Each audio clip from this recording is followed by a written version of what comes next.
Ladies and gentlemen, welcome to this meeting of the Cabinet Portsmouth City Council. This is the first meeting with the new Liberal Democrat administration in place. So I think just to help everybody, particularly people who are watching, if we go around and introduce ourselves so that people know who we are, because the name tags are probably quite difficult to see from the camera over there. So anyway, I'm Gerald Van Jackson. I'm the new leader of the City Council. I'm Councillor Rob Wood. I'm the Cabinet Member for Children and Families. I'm Councillor Lynn Stagg. I'm the Cabinet Member for Traffic and Transportation. I'm Darren Sanders. I'm the Cabinet Member for Housing. Forgive me, Leader. Michael Lawther, Deputy Chief Executive. Joanne Miles-Smith, Democratic Services.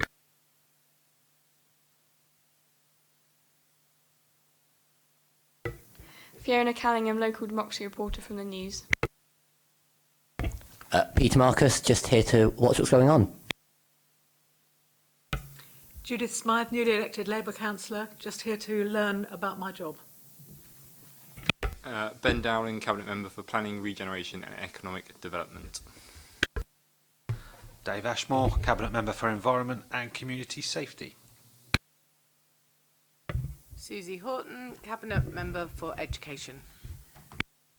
Colleagues, we have three colleagues who are not here at the moment. Councillor Steve Pitt, who sends his apologies. He had a pre-booked holiday, and so he's enjoying that. And we have two colleagues who may be late, who are Councillor Jeanette Smith and Councillor Matt Winnington. Matthew looks after adult social care and Jeanette Smith looks after resources, which is sort of backroom stuff. And they're at a really important meeting about how we can get extra voluntary sector work into adult social care to make sure that we improve it. And actually that was preset, so I think it's right that they are there because it's such a hugely important issue. Okay, Alison, would you like to introduce yourself for the camera and tell us who you are? Alison Jeffrey, Director, Children, Families and Education for the City Council. Thank you, colleagues. So, declarations of interest, colleagues. Are there any declarations of interest that people need to declare? No? Thank you. A record of previous decisions. My understanding is that, and I've been in the meeting where Donna Jones, the previous leader of the council, has signed the minutes as a correct record. I thought she or Luke Stubbs were going to be here, former deputy leader, but they're not. Michael, what's the position in terms of us accepting those as a record? Because none of us were on the committee at the time. That's fine, Leader. There are no objections to the minutes apparently this afternoon, so you can proceed. Okay, thank you very much indeed, colleagues. So I don't think we can say we're happy because we aren't. So we're in your hands, are we, Michael? That's fine for you to notionally accept them, even though none of you were present. It is a correct record and nobody's objected to that record. Okay, thank you very much indeed. Julian, when you have sat down, you will need to introduce yourself for the sake of the cameras. Apologies for lateness, Chair. I'm Julian Pike, Deputy Director of Finance. Thank you. We now move on to item 4, which is a notice of motion that was put in the February Council meeting. And colleagues, for the sake of the people on the camera, I'm going to read it. The City Council notes the decision of the Government to cut funding to Hampshire Police by 3.6 million for the next year. Also not providing any funding to cover inflation. This makes its a real term cut of 7 million to the Hampshire Police by the Government. The City Council condemns this decision and believes this will make local residents in Portsmouth less safe and will mean real cuts to the police. The City Council therefore requests the Leader of the Council, along with all other group leaders, to sign a strongly worded letter to the Home Secretary to object to this cut and to lobby our MPs to fight for a better settlement for Hampshire Police. Colleagues, the history of this was put down as notice of motion at the February Council meeting.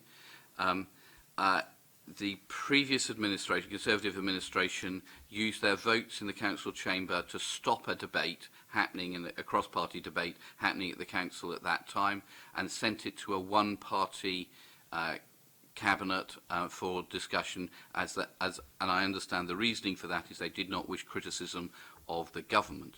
I think that's my view is that the point of the council is to speak up for local residents and speak up for the things that residents need, and therefore it is right that the council, all councillors, have the right to debate issues that are important for residents. So my view is that we need to do three things today. The first is to accept the notice of motion and its views. The second thing is to regret that the previous administration chose not to allow a cross-party debate on this when it would have been more effective. And the third thing is for us to refer this back to council, for the council to have the debate in July that they should have been allowed to have in February. I have one technical question for Michael, which is that the proposer of the motion is no longer a councillor. So what then happens in terms of this being sent back to the council? That's not material. It will appear on the council agenda and we'll deal with it on the day. Thank you very much indeed. Councillor Rob Wood. Chair, you've actually covered the point. I was willing, as the seconder previously, to propose this if necessary. Okay, colleagues, are you happy we send this back to the council to have the debate they should have had 6 months ago, but unfortunately was stopped by the previous administration? Yes. Thank you. Colleagues, are you happy with that? Thank you. Moving on, Treasury Management Outturn Report. Julian, do you want to just explain a little bit about the report and what it says for the benefit of people who might be watching? Yes, thank you, Chair. This is the final report that comes to Cabinet, which reports on the Council's Treasury management activities. We produced 3 other reports during the year that just says what actions and what sums the Council's investing with various organisations. This report brings to the end the financial year 27-18, and it reports the actual indicators that relate to Treasury management. There are no matters of concern within the report to bring to members' attention, and members are therefore asked to note the contents of the report. And Julian, this then goes on to full council, is that correct? Yes, that's correct, Chair. Fine, thank you very much. Darren Sanders. Thank you, Gerald. Julian, I'm happy with this report. I just wanted to ask a question related to future reports about this. I'm starting to get people coming to me saying that the rehousing project with regards to 2 tower blocks in Somerstown may mean the council tax will have to go up. It may mean that other projects that we've got, major regeneration projects and other projects funded out of the general fund, which is the normal fund that funds most of the projects in the city, will have to be used to fund a housing refurbishment relocation project. I believe that's not true, and it will be funded out of the housing revenue account. Could you confirm that, please? This report is purely relating to Treasury management activity rather than the capital activities of the Council, and precise funding of capital activity of the Council would be brought to City Council at a later date. Okay. Are you happy with that, Darren? Not quite. Do you wish to explore it further with Julian? I would like to explore it further with Julian because I understand this is a different report, but I just wanted to use this opportunity to confirm that the refurbishment project that has occurred, as with previous refurbishment projects in those blocks, would come out of the housing revenue account. Is that your understanding, Julian? Normally, housing revenue account activity or expenditure relating to housing revenue account assets is funding from the housing revenue account. But in the event there was any shortfall in funding, then the general fund would be a source of capital financing. Okay. All right. Thank you very much indeed, colleagues. Are we happy to accept the report and send this on to Council? Are you happy with that, colleagues? Yes. Thank you. Okay, next one, Regional Adoption Agency. Alison, if you would like to introduce this, I'd be very grateful. Thank you, Chair.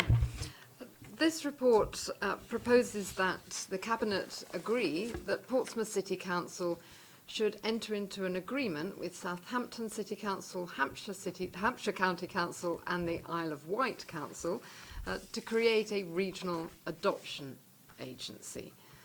We think this would be a really good thing for the children of Portsmouth who need adoption, because under the arrangements that are set out here, we wouldn't be competing for adoptive parents, and we'd be working together with the other authorities to deliver a better support package for families who adopt. So we would actually be making it easier for the children who need adoption to find the families that will best support them and to support those families in the best possible way. The report suggests the broad model for the agency, which is set out in an appendix, which looks at which functions would be done at the regional level and which would be done at local level. There's been a lot of work that's gone into this over, you'll see from the paper, quite a long period. The government expects us to enter into these sorts of agreements, and indeed has the power to force us to under legislation. Where we think we've got to here is actually a really good arrangement that tackles the problems that needed to be tackled without inventing new problems, as it were. So it's actually an effective way of addressing problems over competing for families and trying to match children with families within quite small pools, in our case. So we recommend this as a model going forward. We're also recommending that the City Council's financial contribution should be fixed for 2 years at the level that we're currently spending on these functions. And because the detail will be important, we're looking for the Cabinet to agree that delegated authority to enter into the final interagency agreement should be given to me as Director of Children, Families and Education, in consultation, of course, with the lead member for Children and Families. I'm very happy to talk through any more of the detail of this or answer questions, of course. Colleagues, I think Rob may want to comment, but it seems to me a sensible and logical thing to do, looking at the figures. I think last year we got 21 kids adopted across Portsmouth.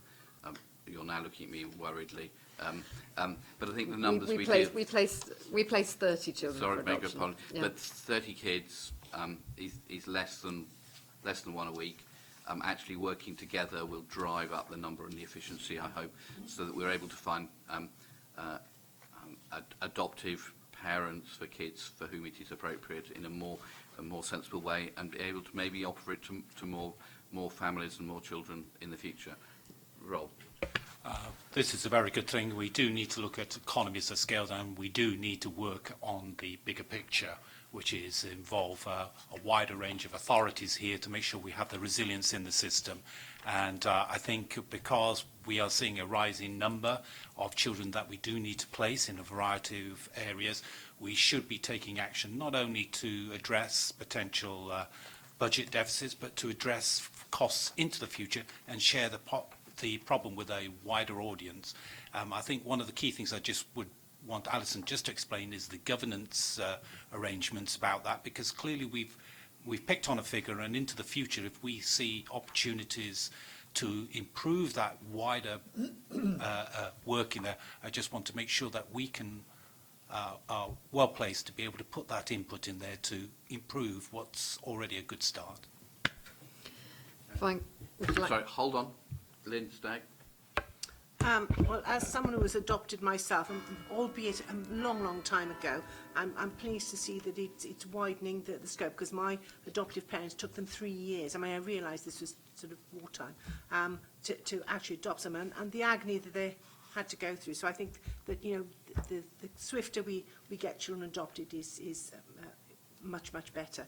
I have just one question, and this is just a point of clarification, really. In reasons for recommendation 4.1, the first bullet point, it says recruitment, assessment and approval of adopters.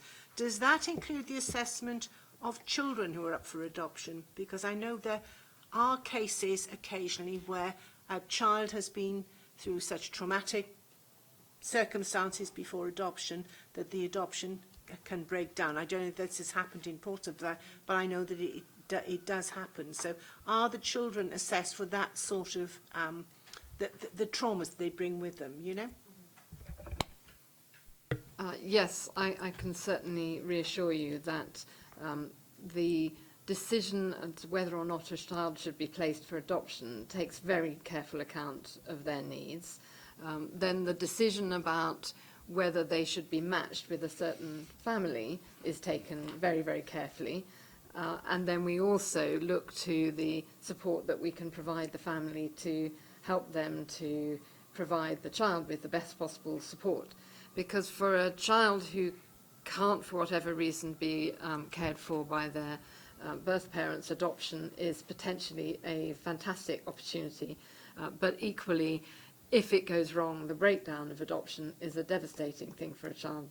So we absolutely have to take enormous care to make sure that everything is planned as well as possible. And that will be done through these processes. In the model we're suggesting, the local authority that is responsible for the child from the outset retains the responsibility right the way through. So in Portsmouth, we would continue to be responsible for deciding whether an adoption was appropriate, taking the case through, agreeing the matching. So, we retain that corporate parenting responsibility throughout.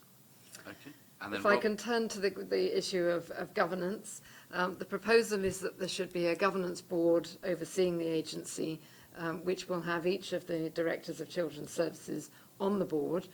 There will be a very carefully constructed set of key performance indicators that will be looked at on a regular basis, so that if we think, for whatever reason, the arrangements are not delivering such a good deal for Portsmouth children as our previous arrangements, we'll be able to review that and, if necessary, to give notice on the arrangements. So we will be managing this very closely, very tightly, looking at the indicators which tell us whether or not we've got this right. Okay. Colleagues, are you happy with this proposal? Thank you very much indeed. Okay, we now move to the outside bodies. Now, some people will have pieces of paper like this. Judith, I'm worried that you don't seem to have access. Ben has passed something over, okay? On the basis, we may come to you for some nominations in a minute. Alison, are you going to run away? I'm shocked, but yes. No. You've probably got more important things to go and do. Michael, you're waving, and I've got a question for you as well. Would you like to ask your question first, Leader? Yes. There is one that is not on here that I thought should be, and which is the Hampshire Pension Fund. Because I know that Hugh Mason no longer wishes to serve on that, and I have a willing volunteer to replace Hugh Mason if that... I think that might be going to Employment Committee, Leader, but it hasn't been forgotten. But You... Okay, fine. Well, just to say, Would you perhaps like to give us the name of the willing volunteer? yes, the willing volunteer, I'm rubbish with surnames. Jo, the new Conservative lady representing Paulsgrove. Hooper. Jo Hooper has said that she would do it. She says she's regularly riding at Swanmore, so it's easy for her to get, and she's volunteered to do that. There may be other people who wish to cover the Hampshire Pension Fund. Do I see, Judith, you're nodding your head, you want to do it? No. But we do have a volunteer, if there's anybody else who wants to volunteer for it, but we need to make sure it's covered. You're on it. You're in it.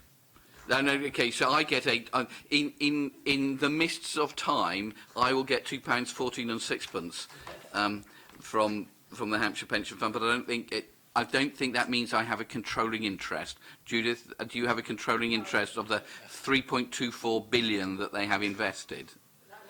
No, all right. Okay, colleagues, all I want to do here is to go through ones where I think we have either a conflict or a gap, to see if we can sort those out. Where there is only one person nominated or the right number of people nominated. I'm presuming that we're all happy with that. Colleagues, are you happy? Michael, your concern? No, not at all. Just to try to help, Leader. King's Theatre Trust Limited. There were previously three. And they want 2.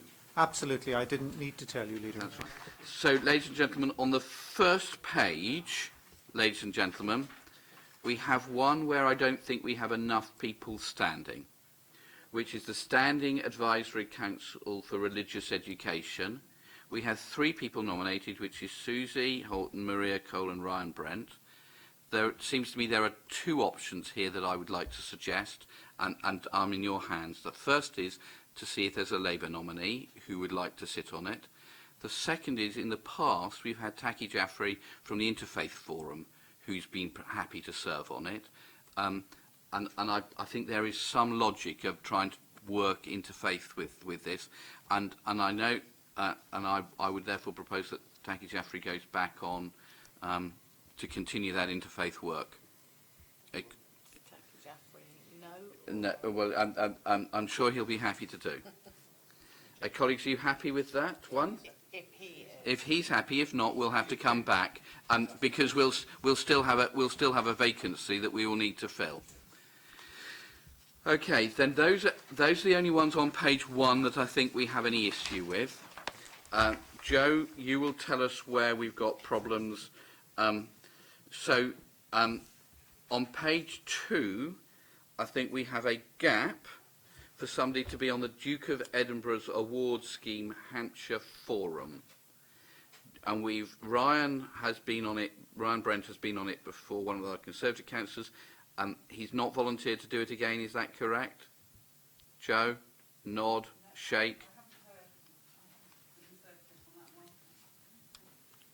Okay. Does anybody know of any other willing volunteer, or do we need to leave it blank and go back to councillors to say we have a vacancy? In the past, I think Frank Jonas has been on it as well, but at the moment we've got a blank there. Fine. Then Farlington Marshes Management Association. This doesn't really meet, as I understand it. Sorry? Oh, it does? All right, sorry. So we've got 3 people to do 4 spaces. Hugh Mason, Simon Bowsher, Steve Pitt. Either we would look for a Labour nomination or for one of the other Farlington councillors, I'd have thought. So again, can we go back and ask people, Joe, for that? The next one is the Fratton Community Association. My understanding is Tom Coles is already there as chair, and therefore we don't. If he's already there as chair, we don't need him to fight for a space with Dave Ashmore. Yeah, speaking with Tom, Councillor Coles, he said he'd like me to remain on it, so he's chair. Okay. So we're fine. Are we happy? Okay. Yeah. The next one we've got a gap on is the Hampshire Archives Trust annual meeting, and Linda Symes was on that, but we don't have a volunteer, do we? And Darren, are you wanting to volunteer? Rob, are you wanting to volunteer? No, but I'm suggesting a way out, okay. Which is the paperwork says our representative is the PCC contact in the corporate membership database and does not attend any meetings. So therefore, it would seem sensible to have a contact in a database of the member for culture, leisure and sport. Or we could have the person who looks after the Portsmouth archives as a council, the archivist, to take on that role because they're the professional. But Rob, are you wanting to volunteer to become an archivist?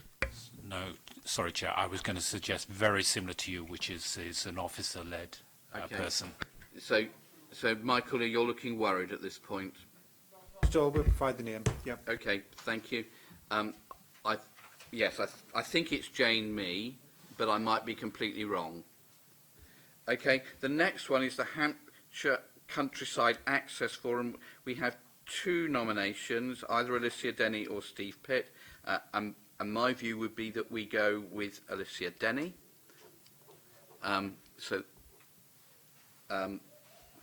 Okay, that's on page 2. Page 3,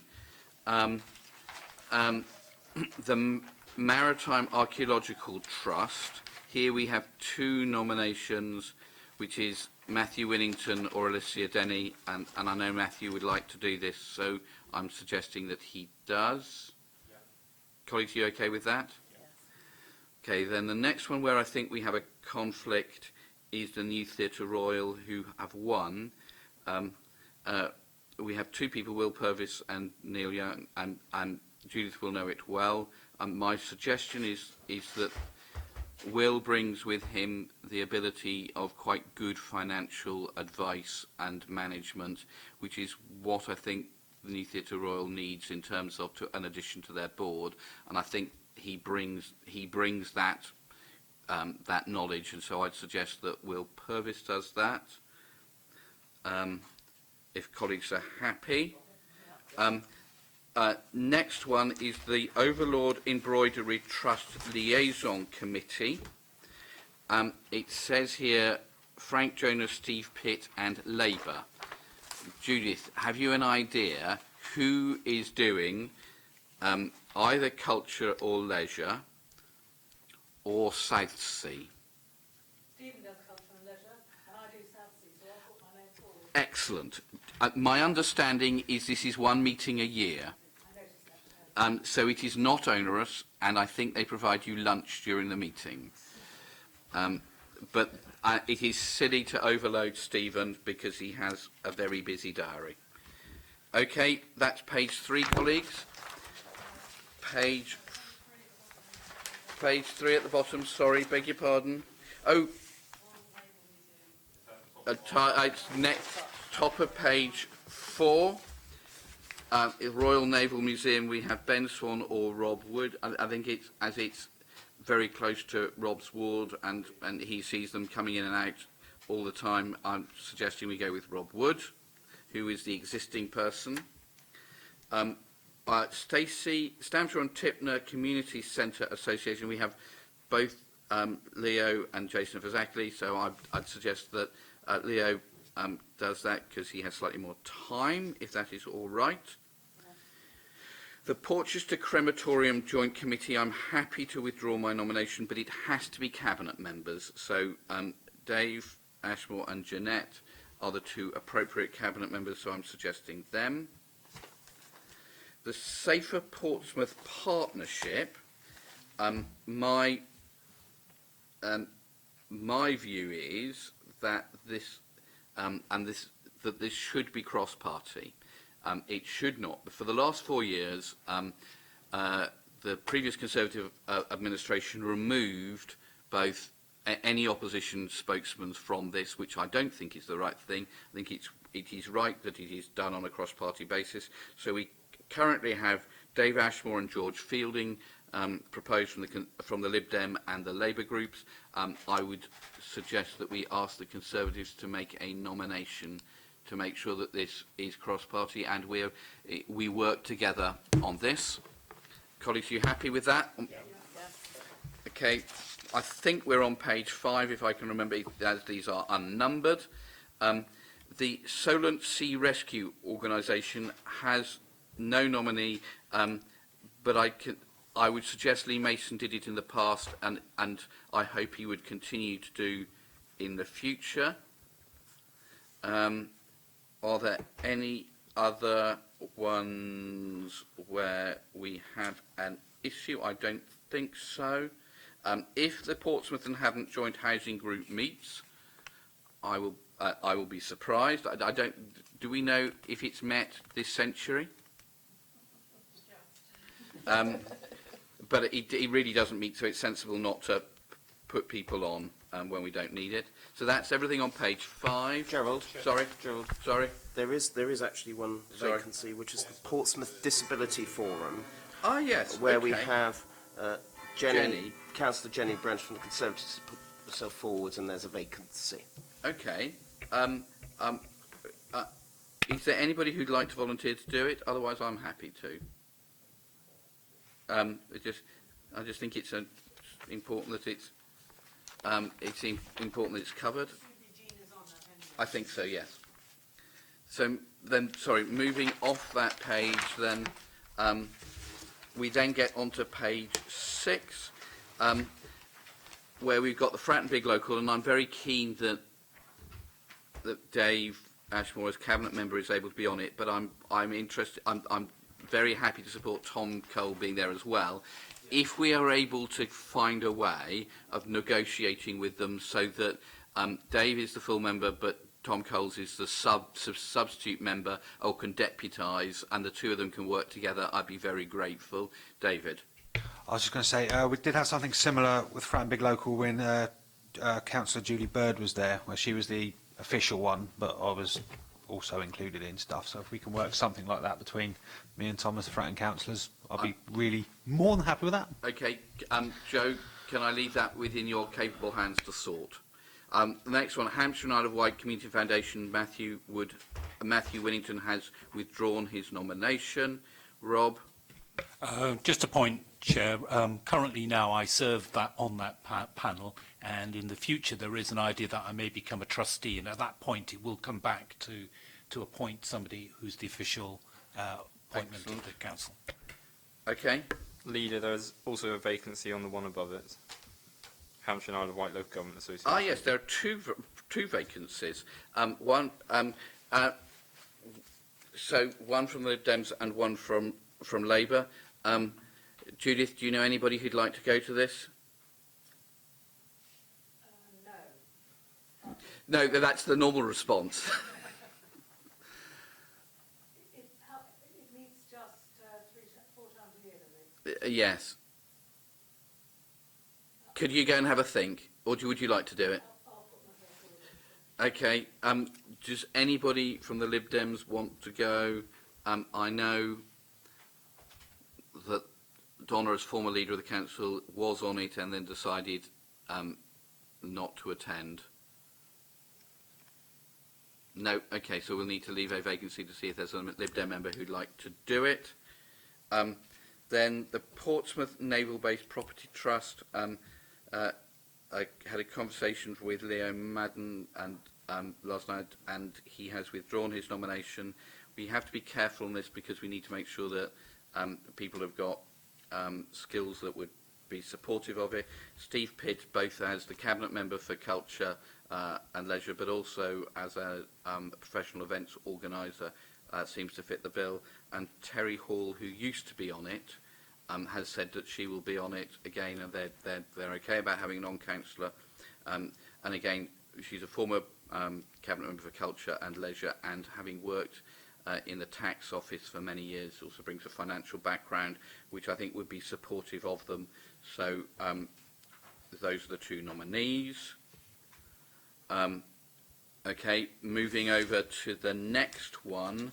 On page 6, we have a conflict on for the Push, Overview and Scrutiny Committee. My view is that this should be somebody who's not supportive of the administration. And the Conservatives last time had John Ferret, who was an independent, but as we all saw at the council meeting, was very clear of his support for the previous administration as the representative. My view is that there's no point having scrutiny of something where it's the administration supporting the administration. So we've got two nominations now, Donna Jones and Judith Smythe, one to be the full member, one to be the deputy. It seems absolutely right and appropriate that they're both from opposition groups, and I don't know which your view is should be the main member and which the deputy. Judith, have you got a view? I'm very happy to be deputy. Okay. Colleagues, are you happy with that? Leader, can we go back to the Port Advisory Board? Oh, sorry, beg your pardon. Yes, well, sorry, you're completely right. We're missing a Labour nominee. Is that right? Jude, this is a cross-party group that we set up to look at the future of the port and how the port operates. It was cross-party, but John Ferret was there to, I think, represent Labour, but anyway, but it is a cross-party group, and it would be sensible if there is somebody there from the Labour group. I will go away, Chair, and see if I can find somebody. I have been administering this whole list as our secretary, so I'm aware of the people's views. I think they're best in. Okay. Leader, Judith, you might want to consider that if you're taking over Pred for your group, it's quite a sensible one to be on yourself, but just something for you to think about. Yeah, because the port sits within the planning, regeneration, economic development area of the council, and so the decision making sits with that portfolio around the port. Well, I think I'm going to have a job finding everybody else, So it's Judith. Excellent. My worry, Judith, is that we're going to fill your diary up. Okay. Well, yes. Okay. Going forward, then. So going back to the next one. We don't have a nominations from the St Thomas's Cathedral Council, but I'd quite like to do that if nobody else does want to. Hampshire Buildings Preservation Trust annual meeting. So, Joe, you're worrying about something. Building control. Leader, sorry. Can I? I might be able to help with this one, Leader. I know it says one place, and then myself and Claire Upton-Brown, who's the Assistant Director relevant on the officer side.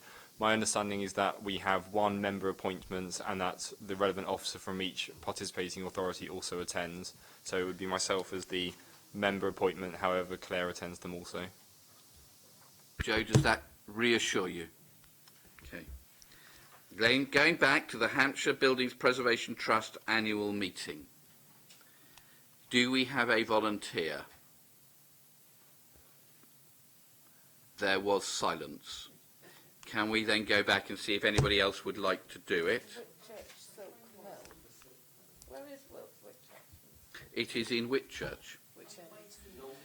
Which is, yeah, so yeah, on the A34. It's. I think there is a blue plaque there to record Steve Wiley's birth in Whitchurch. Okay, colleagues, the one at the bottom is Patch. So Rob, and there should be two others on there. Okay. Chair, can I suggest normally this particular patch is because it's in a particular area. Ryan should be asked to do it because it's normally the ward councillors and some additional ones. Okay. So fine. I'm very happy to put Ryan on because it's a St Thomas's thing.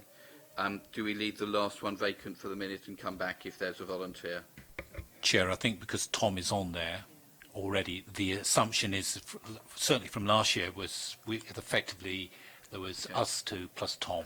Okay, well, so we'll leave that there formal at the minute because Tom is there in a different hat. Okay, moving over, penultimate page. Are there here any things that we need to worry about? Joe, anything to worry about? Yes, twinning, which is, where am I finding that? Underneath tourism. European City, yeah, oh, fine. So we're meant to have 5. We've got Jeanette and Lynn. So we need two Conservatives and 1 Labour. Leader, I had an email from Councillor Pitts yesterday saying he'd like to do it if no other nominees come forward. My view is this needs to be cross-party.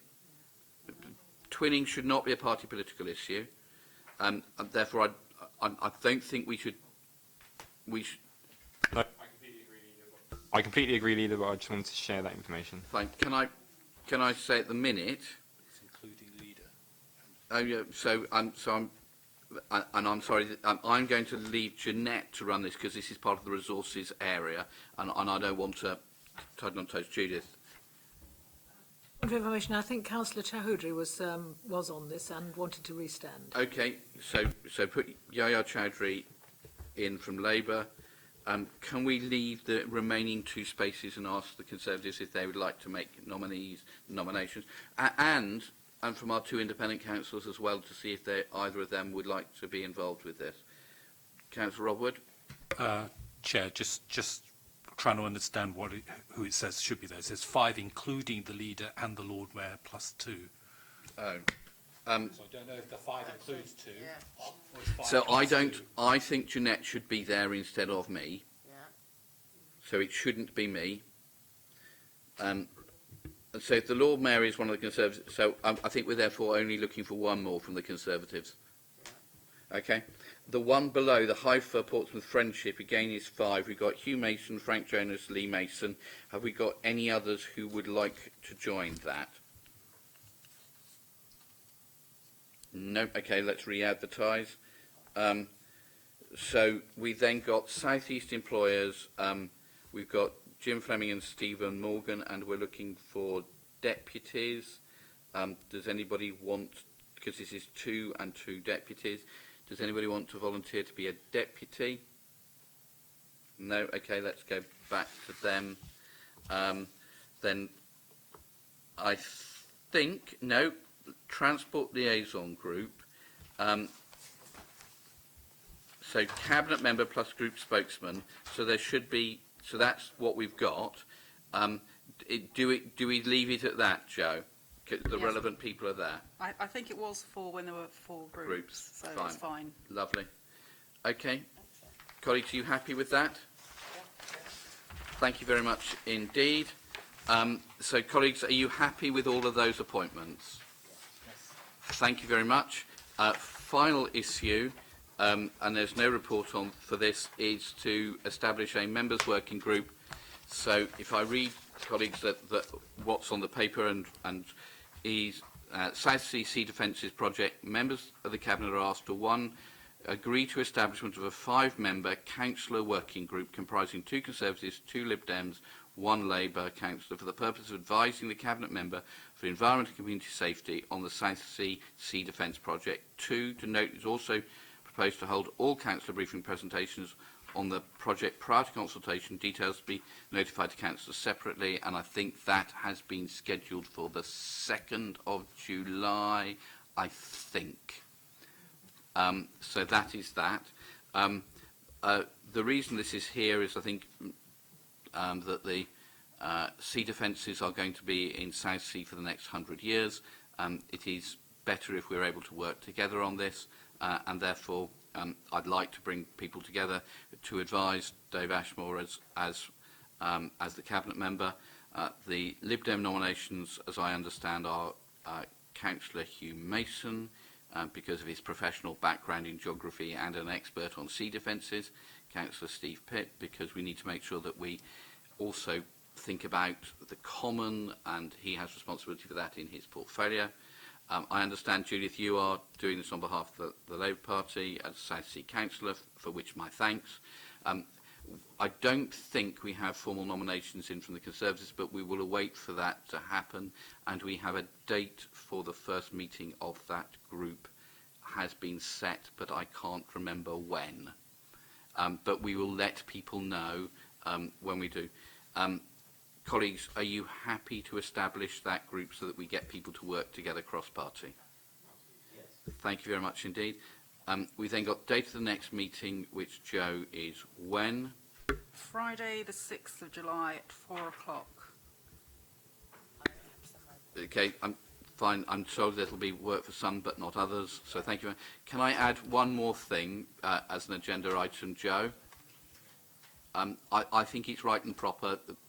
We'd all stand for election for different parties or for none, but I think it is right that we recognise and thank formally colleagues who've worked for the last 4 years in the previous Conservative administration as Cabinet members. It is a hard job, as people are beginning to now realise, and we don't always agree with everything that people do, but it is right and proper that we recognise and thank people formally for the work they have done as members of the Cabinet over the last 4 years.